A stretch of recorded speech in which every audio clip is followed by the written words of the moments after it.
Assalamualaikum warahmatullahi wabarakatuh. Bismillahirrahmanirrahim.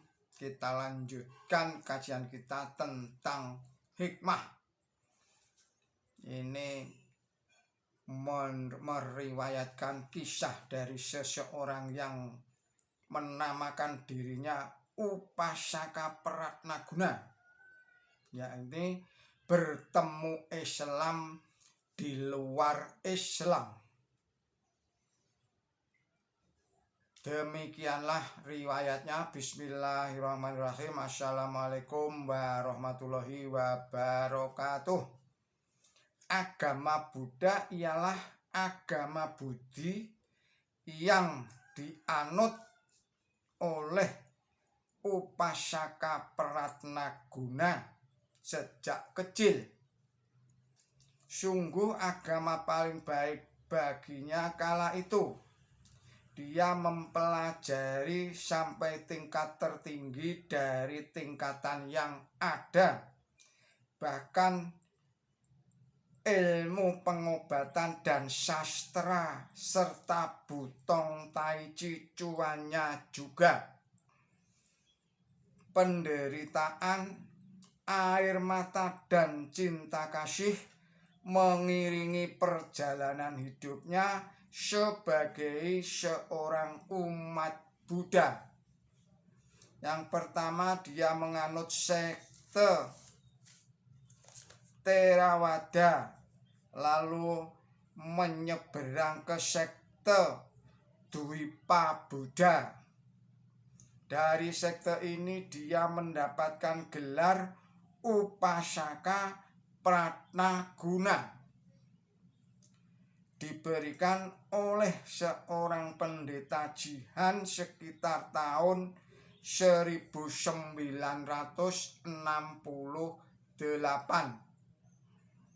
di kampung Ngadiwinatan, Yogyakarta. Berawal dari sinilah dia mulai benar-benar meresapi ajaran Buddha dengan ketekunan. Sebenarnya konsep dari ajaran Buddha ialah sangat sederhana, yaitu jalan tengah serta berpandangan sewajarnya yang tidak dibuat-buat. Mungkin inilah sebagai dasarnya, sebab terlalu banyak bila diuraikan satu persatu di dalam riwayat ini. Hari ke hari, tahun ke tahun, dia mempelajari Buddha Dwipa atau Buddha Jawa di bawah bimbingan Sang Hyang Bhikkhu Buhu Perak secara tekun dengan tetap berpegang kepada kitab Tripitaka. Selain daripada itu, dia juga diberi ajaran dari kitab Nibbodadvipa yang dia rasa aneh sekali isinya. Singkat cerita, dia sangat tertarik pada kandungan kitab yang aneh itu. Setelah dia kira-kira cukup lama mempelajari kitab Ngoheng atau 5 anasir, yaitu anasir Sui, Ho, Bok, Kim, dan To, dia melanjutkan dengan mempelajari kitab Nibbodadvipa Jo Majujo. Kian sering dibaca, kian mantap menyelami sambil bermeditasi mencari jalan untuk memecahkan teka-teki di dalam kitab tersebut. Sekitar 2 tahun kiranya baru muncul tanda-tanda akan terjawab teka-teki yang ada pada kitab Nibbodadvipa yang menjadi tanda tanya besar baginya dalam kurun waktu itu. Setelah dia simak secara mendalam dan dia uraikan apa yang tersirat dan tersurat dalam kitab itu, sungguh terkejutlah dia dan hampir-hampir tidak percaya pada dirinya sendiri. Karena di situ ternyata didapatkan unsur-unsur dari gerakan ibadah sholat umat Islam beserta dengan artinya. Saudara-saudara sekalian, berawal dari prediksi tersebut saya mulai memadukan kitab itu dengan kitab Musabarjoyoboyo, Mahabharata, Ramayana serta Jawa Jisaka. Dari perpaduan yang saya dapatkan itu, dia semakin tercengang karena munculnya unsur-unsur Islam dari dalamnya.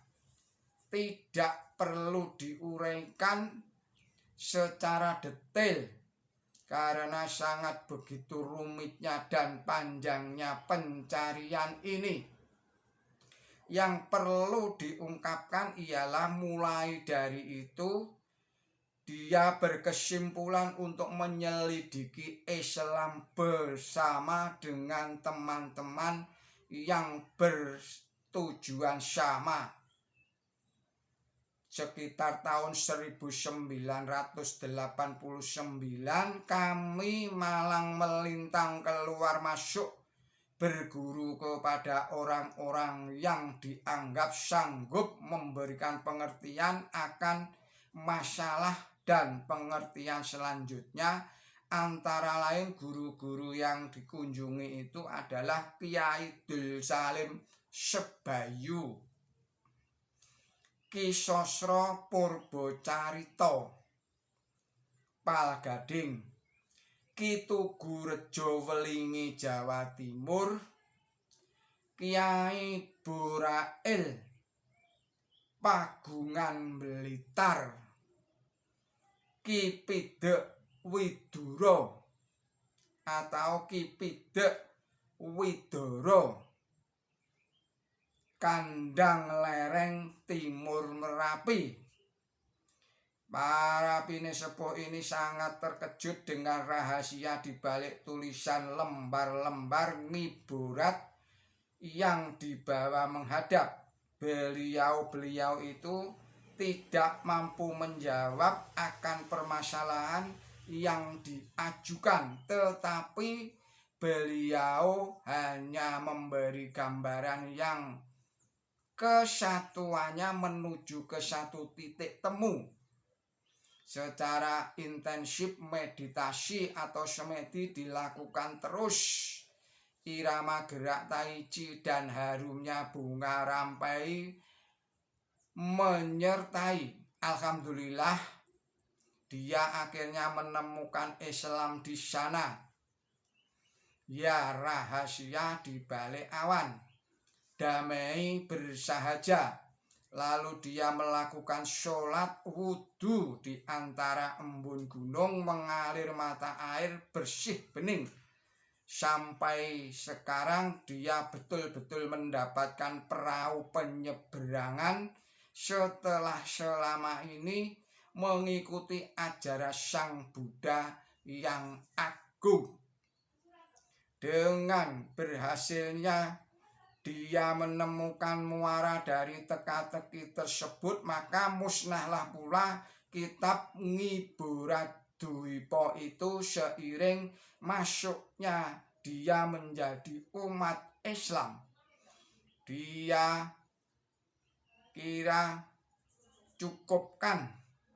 Jadi kita cukupkan pengalamannya dalam pencarian yang panjang dan melelahkan ini, dan ketahuilah saudara-saudara sekalian bahwa Islam itu ada di mana-mana. sebagai penyempurna dari yang ada lebih dahulu. Demikian riwayat testimoni dari seseorang yang menamakan dirinya sebagai Upasaka Pratnaguna. Billahi taufik wal hidayah. Wassalamualaikum warahmatullahi wabarakatuh.